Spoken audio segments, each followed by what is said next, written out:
Todos hemos visto al maestro del amor Mishka, ese pescador que mueve la caña con una vibración tan rápida y constante que parece un colibrí.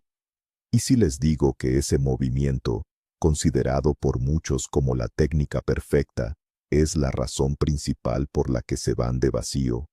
Hoy vamos a destrozar uno de los mitos más grandes de la pesca con mormishka, la idea de que un juego constante y agresivo es lo que atrae al pez. Les voy a demostrar, basándome en la observación y la lógica del mundo subacuático, por qué su animación perfecta le parece al pez algo totalmente artificial, sospechoso y, en última instancia, peligroso. Quédense hasta el final, porque van a entender por qué, a veces, no hacer casi nada es la estrategia más letal. Ahora, sean sinceros y respondan en los comentarios. ¿Creen que un movimiento más rápido y vibrante siempre es mejor? Vamos a ver si cambian de opinión al final de este video. La pesca con mormishka es un arte de sutileza. Es una técnica que depende 100% de cómo le presentamos un diminuto trozo de metal al pez. El problema es que muchas de las reglas que seguimos se han transmitido de generación en generación sin cuestionarlas. La idea de que hay que moverla mucho para que el pez la vea está grabada a fuego en nuestra mente. Lo hacemos porque es lo que nos enseñó nuestro padre, o porque vimos a un pescador al lado que no paraba de agitar la caña, y pensamos que ese era el secreto.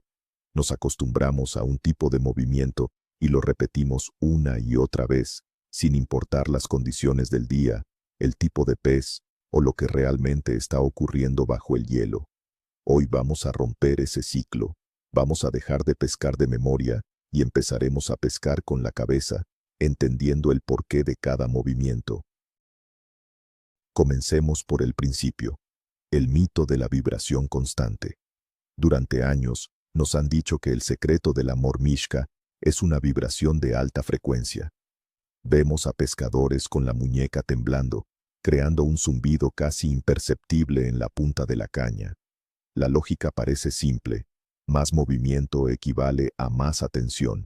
Si algo se mueve frenéticamente allá abajo, el pez lo verá y vendrá a investigar. Pero, ¿alguna vez se han detenido a pensar si esta lógica es correcta desde la perspectiva del pez? Pónganse en su lugar por un momento. En el silencioso y a menudo tranquilo mundo subacuático, un objeto que vibra como un teléfono móvil enloquecido no grita comida fácil, grita alerta, algo no está bien. Esta creencia es quizás el mayor obstáculo entre ustedes y una pesca verdaderamente exitosa. Para entender el error, tenemos que pensar como un pez, no como un pescador. Nosotros, desde la superficie, vemos una caña que se mueve y asumimos que eso es atractivo, pero el pez vive en un entorno donde cada movimiento tiene un significado. La mayoría de sus presas naturales, los pequeños invertebrados y larvas, no se mueven con una vibración perfecta y constante de 5 hercios. Sus movimientos son erráticos, lentos, interrumpidos. Un pez percibe las vibraciones a través de su línea lateral como una forma de detectar presas o depredadores. Una vibración antinatural, mecánica y repetitiva no encaja en el patrón de comida. Encaja mucho mejor en el patrón de desconocido y potencialmente peligroso. Por eso, a menudo, el pez se acerca, observa a distancia y se marcha sin atacar. Entonces, la gran pregunta es, ¿qué imita realmente la mormishka? No imita a un insecto con un ataque epiléptico. Su propósito es simular la vida que se encuentra en el fondo. Pequeñas larvas de insectos, anfípodos o diminutos crustáceos.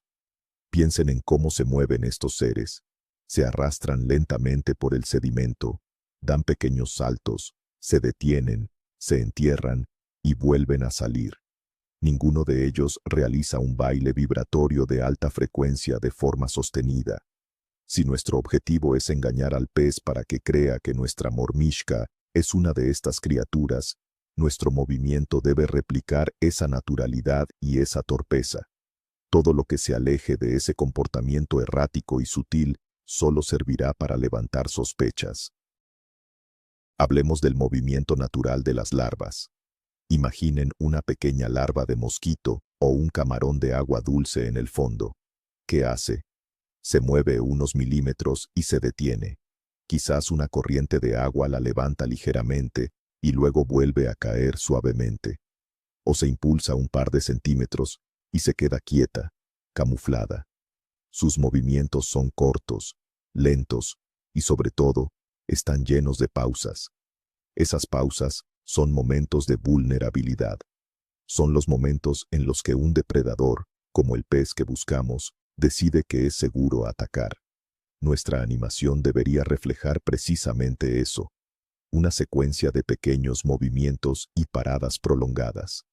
Es un concepto simple, pero va en contra de todo lo que nos han enseñado. Esto nos lleva al error número 1, la alta frecuencia, el famoso drrr, drrr, drrr, con la punta de la caña.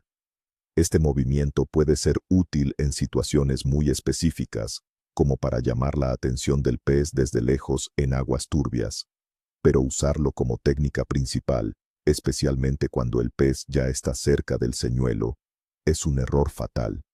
Para un pez que está inspeccionando la mormishka a pocos centímetros, esa vibración intensa es como si alguien nos pusiera un altavoz con ruido blanco a todo volumen en la oreja.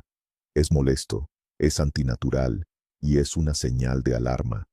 Lo más probable es que el pez se asuste y se aleje. Dejen de pensar que tienen que temblar como si tuvieran frío. La sutileza es la clave. Imaginen esta escena. Pónganse en situación. Es una mañana fría y tranquila. Están sobre el hielo, mirando el agujero. Abajo, en la oscuridad, una perca patrulla su territorio.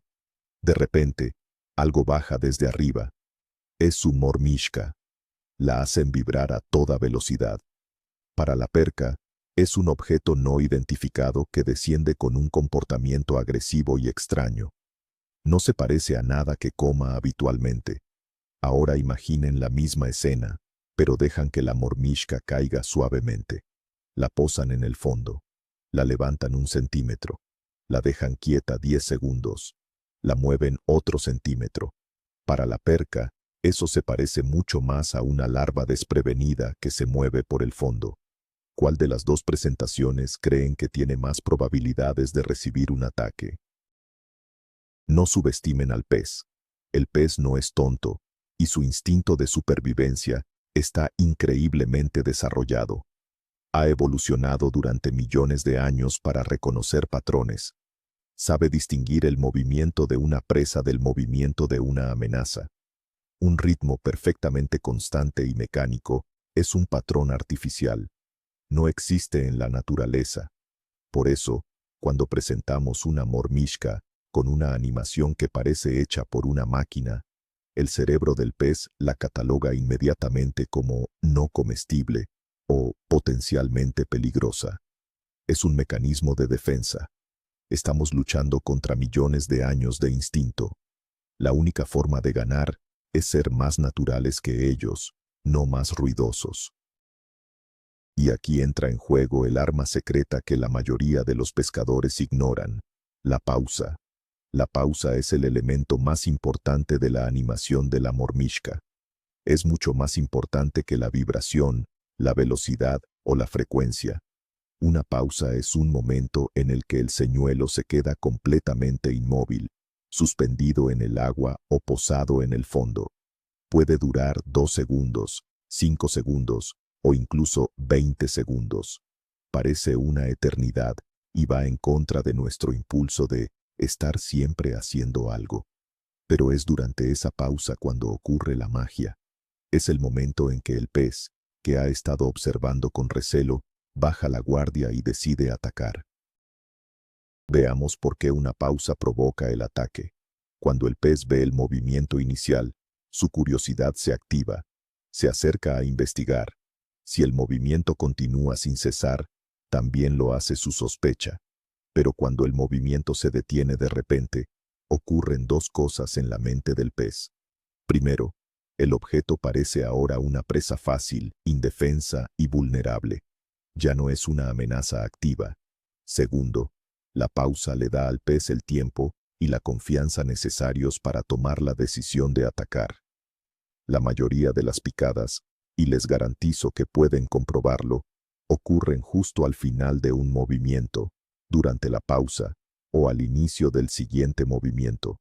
Si no hacen pausas, están eliminando el 90% de las oportunidades de picada. La segunda gran trampa en la que caemos es el ritmo monótono. Incluso si reducimos la frecuencia de la vibración, muchos pescadores aplican un juego que es siempre igual. Levantan la mormishka con el mismo ritmo, la bajan de la misma forma. Subida, pausa, bajada, pausa. Una y otra vez. Es predecible. Y de nuevo, la naturaleza no es predecible. Piensen en un músico que toca una sola nota repetidamente. Es aburrido y artificial. Un buen músico introduce variaciones, cambios de ritmo, silencios. En la pesca es igual. Nuestro juego debe ser una sinfonía de movimientos y pausas, no el tic-tac de un reloj. Recuerden siempre esto. La naturaleza es caótica, no es un metrónomo. Una larva no se mueve con una cadencia perfecta. Se mueve, se para, se acelera, se frena. Nuestra animación debe reflejar este caos controlado. Una subida lenta, una pausa de 3 segundos, 2 tironcitos cortos y secos, una pausa de 10 segundos, una caída lenta y controlada. Cada secuencia debe ser ligeramente diferente a la anterior. Esta falta de patrón es lo que hace que el señuelo parezca vivo y real. Es lo que mantiene al pez interesado y le impide descifrar el engaño. Dejen de ser un robot y empiecen a ser un organismo vivo. Para lograr esto, les propongo introducir lo que yo llamo el juego roto o la arritmia. Consiste en romper deliberadamente cualquier tipo de patrón. Por ejemplo, empiecen a levantar la mormishka muy lentamente y a mitad de camino, deténganse por completo. Luego, den un pequeño toque seco hacia arriba y déjenla caer un poco. Vuelvan a subirla, pero esta vez un poco más rápido. Jueguen con las velocidades, las pausas y la altura. La idea es que el pez nunca sepa cuál será el siguiente movimiento.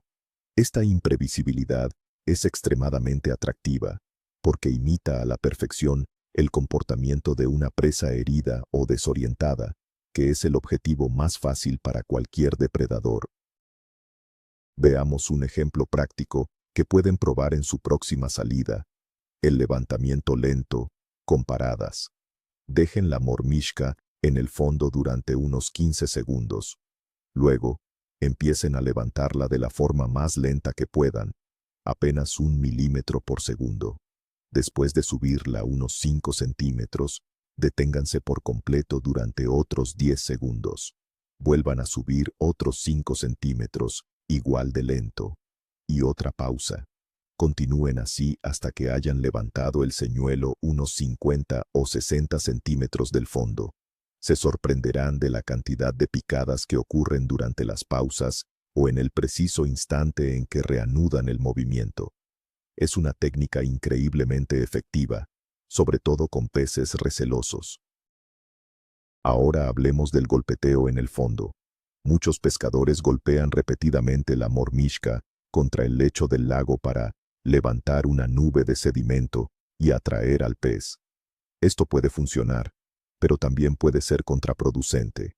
Un golpeteo constante y ruidoso, especialmente en fondos duros, puede ser interpretado como una señal de peligro, no de comida.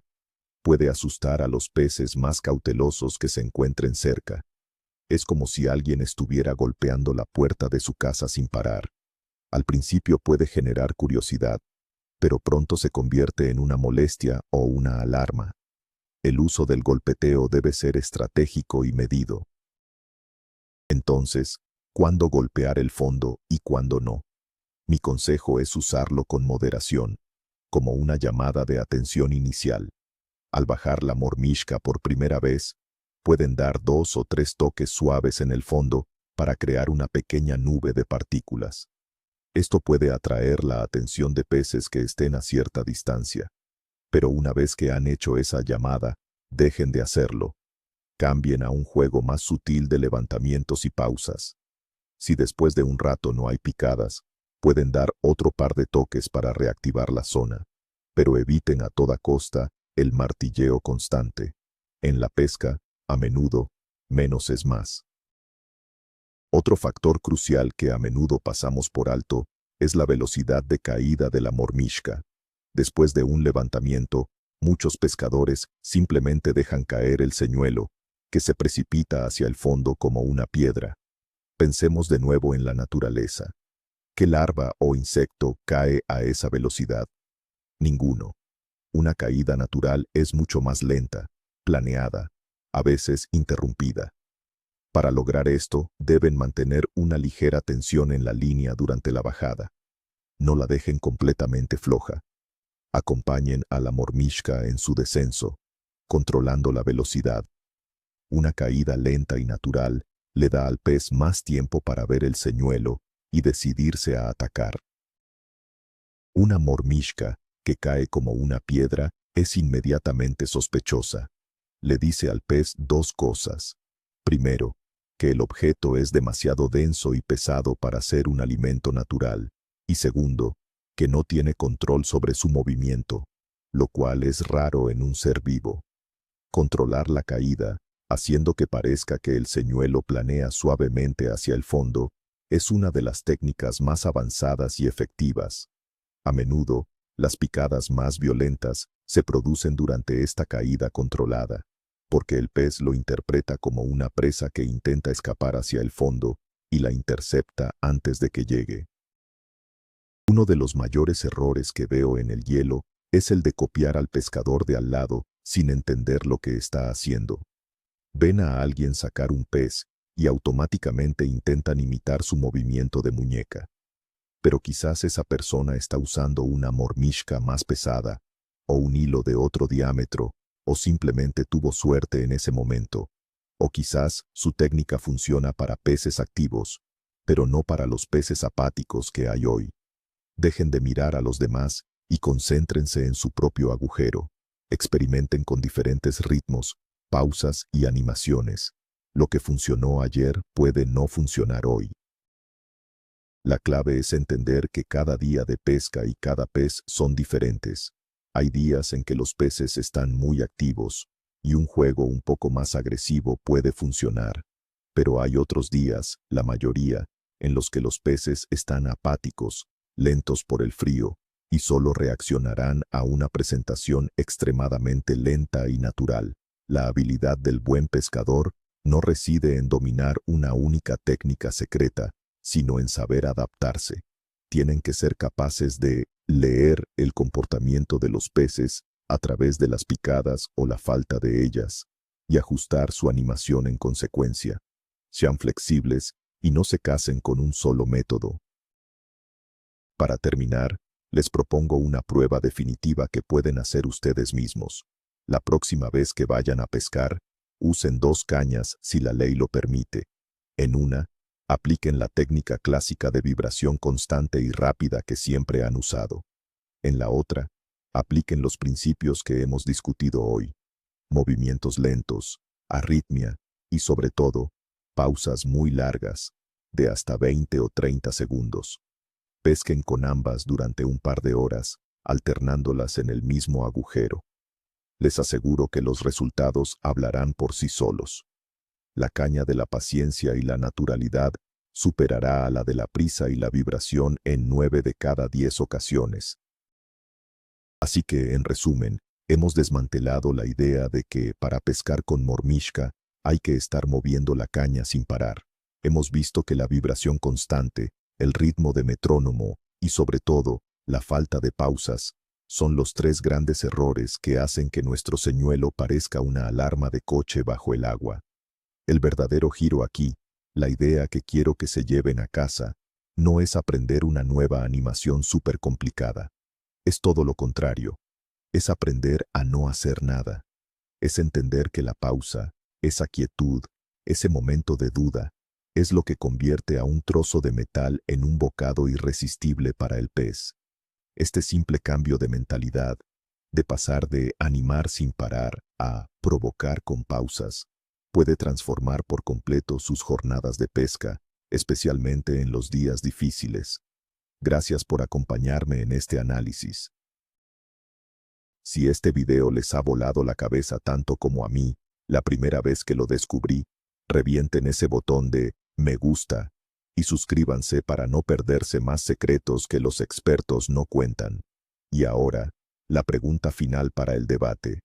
¿Cuál es la pausa más larga que se han atrevido a hacer con la mormishka antes de pensar que ya no había nada ahí abajo? Quiero leer sus historias y experiencias en los comentarios.